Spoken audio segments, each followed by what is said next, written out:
Before I go to the next point that we have, which is what is available on campus or what student life in the US when you're on campus, I want to cover topic again about again the grading part that Kujo asked. Um, Here, people are very open. At least they are open-minded people, teachers, students. So if you have a question, don't be shy or don't be afraid. Just at the end of the class, pull your teacher aside. Say, hey, sir, or teacher, Mr. Smith, I would like to talk to you after class. After class, he will make a room for you and say, hey, I am struggling with my classes. What can I do? Because I want you to know that on campuses, there are other people who do tutoring, what we call tutors. So they will tutor you, they will help you with your classes. But you gotta go either to the library or to the administrative building. It depends on the school. Most school, you gotta go to the library and sign up for a tutor. And then so they're gonna assign you another fellow student who understand that subject, who can help you. Now, he's not going to do the homework for you, but he will explain things to you. Some of us, we don't speak English. English is not our language. So coming to school in the US was a great challenge. So you're going to struggle a little bit, but tutors can help you with your classes. You don't want to come all this far and fail classes. It will be nasty. In fact, you can get kicked out of the country if you're not doing well in your grade. So I want to really touch on that basis. One, remember, teachers are here to help you. It's not like in some country like ours in Africa where teachers are mean and want to see you fail, or before you get a good grade, you got to trade in something. No, that's not the case here. The case here is that they are open-minded. They want to help you succeed. But don't be shy. You're going to ask teachers for help, and they will help you. Now, part of student life is that there are games like sports, and quite frankly, that can help you. Some people get scholarship by playing good soccer. I mean, they're really good in soccer or basketball. Student life is that we have on campus, we play with other schools. Sign up. If you have a talent in soccer or basket or volleyball, look around. What is available? Always be very open. United States is a country where when you are open, you can see a whole lot and have a whole lot. So that's student life. Students sometimes get together for activities. There are various groups on campus.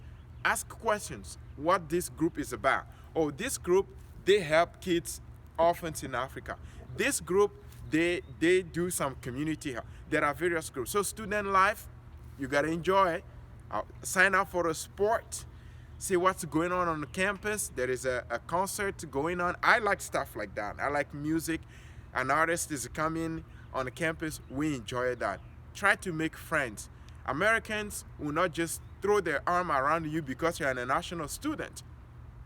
They would like to know you first. They like to get to know people first before they know how they can relate to them. So don't fret over the fact that you just hop here and feel like everybody's avoiding you. Sometimes you gotta be the one to make the first step. Um, Speaking about student life, is people, international students, sometimes they wonder about food. Do you think when people come here as international students, they'll be able to eat their home food? Ah, um, a very good question. Not really. When I came here, almost 6 months, I haven't eaten any African food, and it was really rough. And there wasn't any African food or store around me to even go purchase and cook myself. Over here is mostly like, here is your dorm, here is your classroom, this is where you eat, and the shower and all that are in your dorm. So I think again, now things have improved a lot. I mean, the technology these days, you can go online and Google African store, and then you might realize that there is an African store. Maybe you are not coming from Africa, you're coming from Mexico, or you're coming from some part in Europe, and you want your food. Just Google the name of your store. If it's available, there you can go. Now, you might not be able to cook in your dorm. Most schools don't have that capability, but sometimes some student in their room, usually those students who are the supervisors in dorms, they have stove in their room. So you can ask a friend, and if they have, then you can cook your food there. Or simply, you meet people in town, you can use their stove sometime to cook what you want to cook. Can you, in a brief summary, tell me what was your experience look like coming fresh from Africa? Well, some of the experience weren't really good, but we're not going to go there.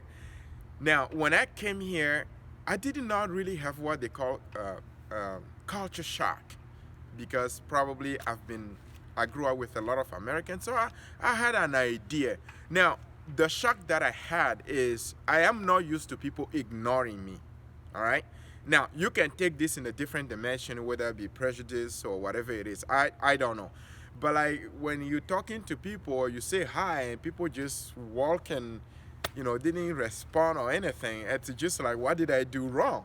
So I think for me, that was the first thing that really, sort of give me a hard kick. It's like, whoa, what's that?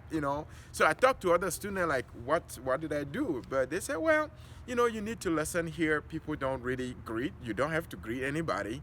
But I come from a country, culturally, you greet anybody. Whether you know them, everybody you greet them. Whether you know them or not. So, and to a place where that you don't have to do that. And even when you greet, people ignore and walk. I guess maybe that's a culture shock or something.